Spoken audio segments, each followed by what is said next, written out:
So guys, in today's video, I'm going to be answering frequently asked questions concerning migration to Austria and for study.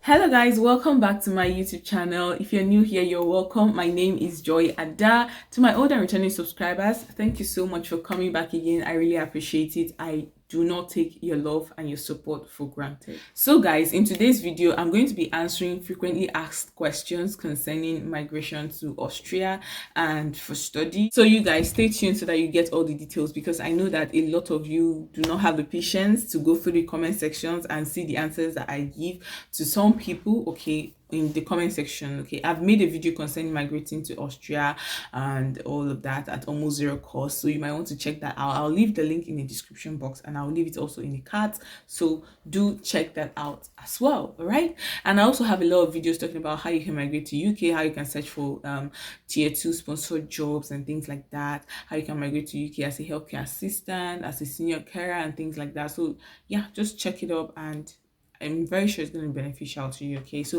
let's get down into it. I have my note here, so I'm just going to be looking into my notes and just answering the questions. So number one question is, can I work when I come over to Austria as a student? Oh yes, you can work, and your work hours is from 20 to 25 hours. Okay, you can work up to 25 hours and you get paid 10 euros or more. Okay, and that is legal work. Okay, but you know, you don't have to exceed the 25 hours because it's gonna be illegal in that case. So yeah, the government is aware of the 25 hours max of work for students. Okay, so the second question is, how can I get my proof of accommodation? So your proof of accommodation is just it's just like an accommodation contract, right? So the school might suggest to you, or provide a letting agency that provides accommodation for students, or you might search for yourself or source for it yourself. If you have family where you can stay over, that's fine, because they can provide you with their tenancy agreement or something like that in order for you to apply, and they will stay that you're going to be staying with them and stuff like that.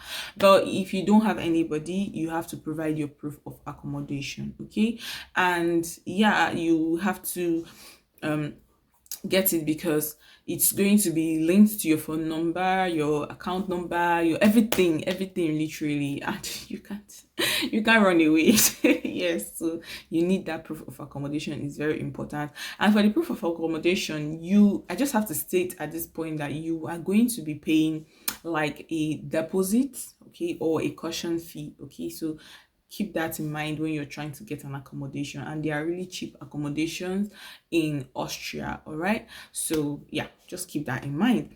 So another question is, can I work after study? Oh yes, you can actually work after study, and there's this thing they call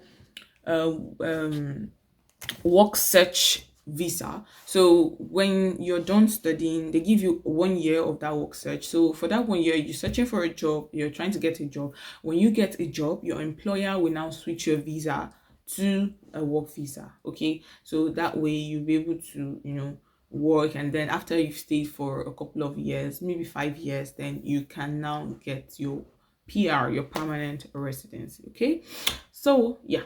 Another one is, can I come with my family? Can I move over with my family? Oh yes, you can move over with your family, provided you have the proof of funds, provided you can prove that yes, you can take care of them and everything. And then when you're moving over with your family, the principal applicant will come as a student on the student visa. Then the spouse, or your husband or your wife or your partner, however it is, will now come on the family reunion visa. Okay, so that is it. All right, so the proof of funds. Okay, someone is asking for the proof of funds. I know in my previous video I was saying something about proof of funds being about £5,000 and all that, but recently it has changed. Things have changed. Okay, there's a lot going on in the world, the entire world. Okay, so things have changed, and the proof of funds right now is 12,000 euros. So you have to have these 12,000 euros in your account, and this is equivalent to about $12,655 or 5.2 million naira in naira. And if you are in any other country, just convert to whatever currency you're using and then you know the amount. And I have to say that there is nothing about blocked account here. So what you just need to do is just provide the balance in your account. And to make it clearer, you have to do it in your name. The account must be in your name. No sponsors. I mean, you can have a sponsor that can decide to give you the money that you put in the account that bears your name. So put that in mind, okay? Just have that in mind. If you've been enjoying this video so far, why not click on the like button right now, share it, okay, and then subscribe if you have not done so already. Another question is, do I have to pay for tuition? Yeah, you might have to pay, but the tuition fees are really cheap.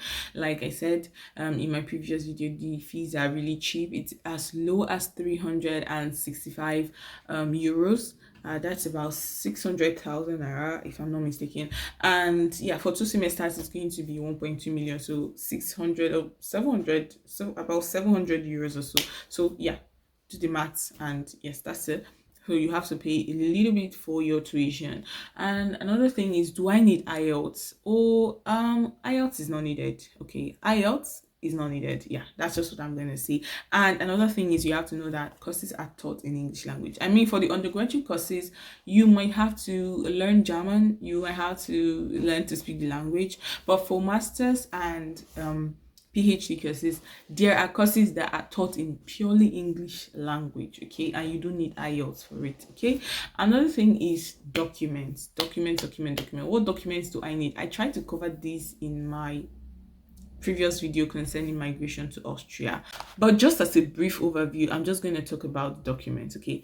Number one, you have to get your international passport, you have to get your birth certificate, you have to get your transcript from school, you have to get your legalized documents and everything for the visa process and all that. So just check out that video, okay, check that video out. You get all of the details. You need your police clearance certificate. And for legalization and verification of documents, I said in my previous video, you have to go to the Ministry of Education, okay, verify your documents, your secondary school leaving certificate and all that. Then you have to go to university, verify it. Then when you get to the Ministry of Foreign Affairs, you also have to do that. And then when you get to the Austrian embassy, yeah, you have to also legalize documents. So for you to be able to get your the residence permit for a student visa, you have to go your police clearance certificate, your birth certificate, and all of those documents that you know verified and legalized with the Ministry of Foreign Affairs and Education, okay. So just keep that in mind, because that's what you're going to be doing. And let me tell you something, you don't need all the documents in the world. Just make sure that you know exactly the exact documents that you need for that process, because it's money you are talking about. For each document, it's about 80 euros at the Austrian embassy. So you just have to check that, okay. And for Cameroonians, you have to get to the embassy in Abuja, because they don't have anyone in Cameroon. So you have to get to the embassy in Abuja. And I would like to say that you should do all of this by yourself, because everything that has to do with legalization and all that, I just feel you should do it by yourself, okay. I hear some people send people and they authorize them to help by giving them letters and providing their ID documents and things like that for them to do on their behalf. But personally, I would say do all of this by yourself, okay. So yeah, these are just some of the questions that are frequently asked, and I hope I have addressed majority of the questions that you have in mind concerning migrating to Austria, especially as a student, okay. So yeah, this is just what I wanted to share with you guys today. Please like this video if you have not done so already, subscribe to this channel and turn on the bell icon if you haven't done so yet. Share this video to every single person that you know, okay. Until I come your way again next time, you guys, bye.